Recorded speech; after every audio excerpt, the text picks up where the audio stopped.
میرا بیٹا جو میں نے کہا وہ بھی حقیقت ہے، اور جو تو نے اپنی آنکھوں سے دیکھا وہ بھی حقیقت ہے۔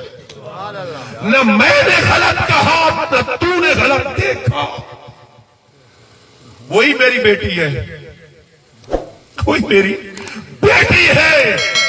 انی اس واسطے آکھا کہ زندگی بھر میری بیٹی نے کسی غیر محرم نہیں دیکھا۔ سبحان اللہ۔ گنگی اس واسطے آکھا کہ زندگی بھر شریعت کے خلاف ایک لفظ نہیں بولی۔ دوری اس واسطے آکھا کہ ساری زندگی اس نے محمد کی شریعت کے خلاف ایک لفظ نہیں سنا، ہاتھوں سے گناہ نہیں کیا، پیروں سے گناہ نہیں کیا۔ وہی بچی جس طرح تیرا نکاح ہویا، اے بچی کون آ، جوان کون آ، بزرگ کون آ؟ سبحان اللہ۔ اندھی، بہری، گنگی، جس نو آکھیا گیا او بچی ام الخیر فاطمہ سیدنا حضرت امام حسین کی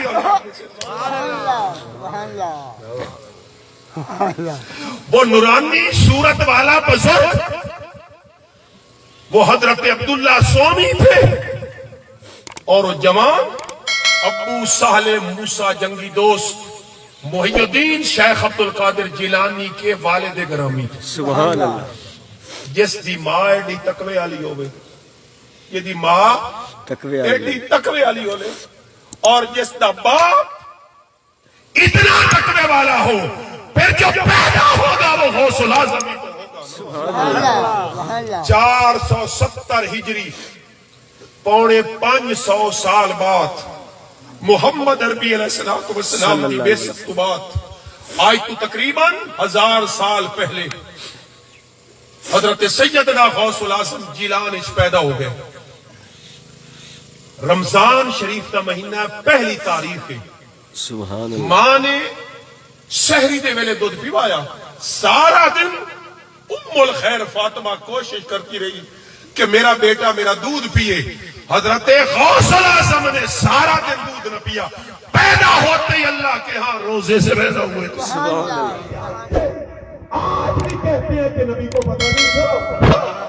منافق آقا کے سامنے کھڑا ہو گیا، کہتا اینا مدخلی یا رسول اللہ، بتاؤ میرا ٹھکانہ جنت یا دوزخ ہے؟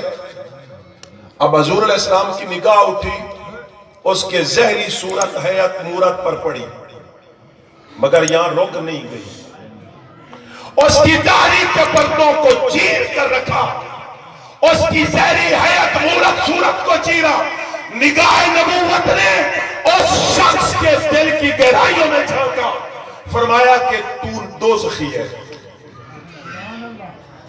وہ چاہتا یہ تھا کہ حضور دیکھیں گے داڑھی کو، حضور دیکھیں گے میری نماز کو، زہری صورت کو، تو کہیں گے تو جنتی ہے، تو میں واویلا کروں گا۔ دیکھو دعویٰ کتنا کیا، قسم اٹھا کر کہتے جو چاہتے ہو پوچھ لو، تو پتہ میرا نہیں۔ حضور نے فرمایا تو دوزخی ہے۔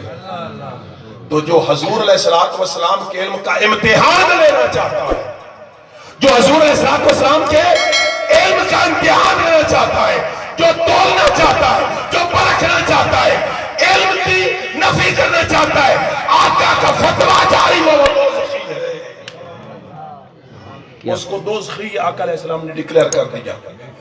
تو حضور علیہ السلام نے فرمایا سلونی اما شئتم، پوری کائنات انسانیت میں ایک دعویٰ محمد رسول اللہ کا ہے، سلونی اما شئتم، اور دوسرا دعویٰ آنا مدینۃ العلم وعلی بابھا۔ حضرت مولا علی نے فرمایا سلونی اما شئتم، جو چاہتے ہو مجھ سے پوچھ لو، جو چاہتے ہو پوچھ لو۔ سبحان اللہ۔ جو چاہتے ہو پوچھ لو۔ سامنے آ گیا ایک بندہ، انسانی شکل میں آیا، حضرت جبرائیل امین، کہنے لگے کہ عرش کے نیچے نیچے سے پوچھوں یا اوپر سے پوچھوں؟ سبحان اللہ۔ عرش تک پوچھوں یا عرش کے اوپر والے بھی علوم جانتے ہو؟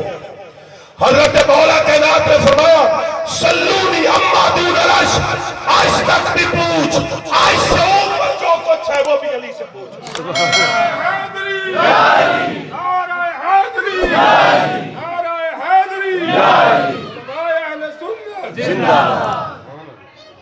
تو کہا کہ یہ بتاؤ اینا جبرائیل، جبرائیل کہاں ہے؟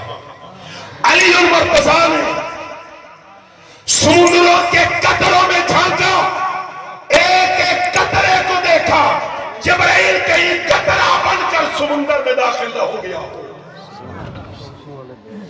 پھر درختوں کے پتوں کو دیکھا، کہیں جبرائیل پتا بن کر کسی درخت سے نہ لٹک گیا ہو۔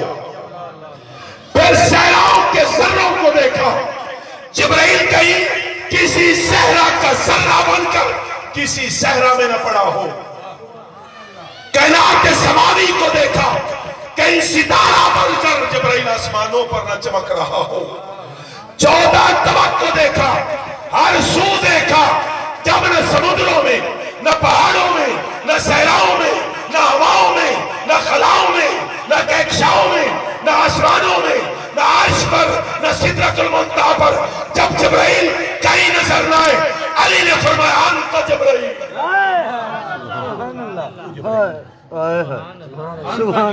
انت جبرائیل۔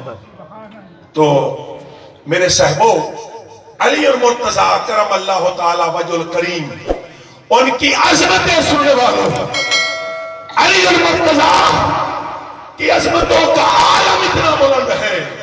حضور فرماتے ہیں میرے پاس جتنے خزانے ہیں، بھائی اگر خزانہ نہ ہو تو دروازہ لگانے کی ضرورت نہیں ہوتی ہے، اور گھر خالی ہوئے تو بوا لامن بھی کیڑی لوڑے کھلا رہے۔ اگر تھوڑا بہت مال پڑا ہو تو پھر اتنا مضبوط تالا اور دروازہ بنانے کی ضرورت نہیں۔ ادھر خزانہ بڑھتا جائے گا، ادھر دروازہ مضبوط کرنا پڑے گا۔ اللہ کی قسم، اور میرے صاحبوں، مصطفیٰ کے پاس کل کائنات میں سب سے زیادہ خزانے تھے، اور سب سے زیادہ نبوت کا محافظ علی پاک تھے۔